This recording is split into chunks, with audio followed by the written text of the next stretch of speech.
തിരുവനന്തപുരം നെയ്യാറ്റിൻകരയിൽ വൻ ലഹരിവേട്ട. 1200 കിലോ നിരോധിത പുകയില ഉൽപ്പന്നങ്ങളാണ് പിടിച്ചെടുത്തത്. നെയ്യാറ്റിൻകര എക്സൈസ് റേഞ്ച് സംഘം നടത്തിയ പരിശോധനയിലാണ് ലഹരി ഉൽപ്പന്നങ്ങൾ പിടികൂടിയത്. കേസുമായി ബന്ധപ്പെട്ട ഒരാൾ കസ്റ്റഡിയിലാണ്.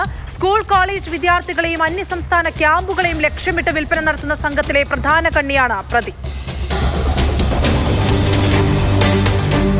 ഓപ്പറേഷൻ തണ്ടർ സ്പെഷ്യൽ ഡ്രൈവിന്റെ ഭാഗമായി നെയ്യാറ്റിൻകര എക്സൈസ് റേഞ്ച് സംഘത്തിന് കിട്ടിയ രഹസ്യ വിവരത്തെ തുടർന്നായിരുന്നു പരിശോധന.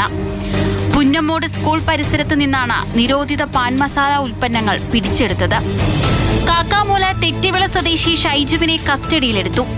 ഇയാൾ തെറ്റിവിളയിൽ മറ്റൊരു വീട് വാടകയ്ക്കെടുത്തിരുന്നു. ഇവിടെ നടത്തിയ പരിശോധനയിൽ നിരോധിത പുകയില ഉൽപ്പന്നങ്ങൾ സംഭരിച്ചിരുന്ന ഗോഡൌൺ കണ്ടെത്തി.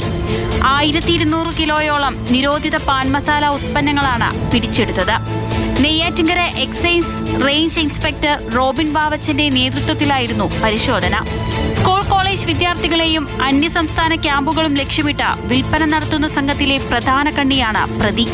അന്യസംസ്ഥാനങ്ങളിൽ നിന്ന് ട്രെയിൻ മാർഗവും കൊറിയറിലൂടെയുമാണ് നിരോധിത പുകയില ഉൽപ്പന്നങ്ങൾ പ്രതി നാട്ടിലേക്ക് എത്തിച്ചിരുന്നത്. മാതൃഭൂമി ന്യൂസ്, തിരുവനന്തപുരം.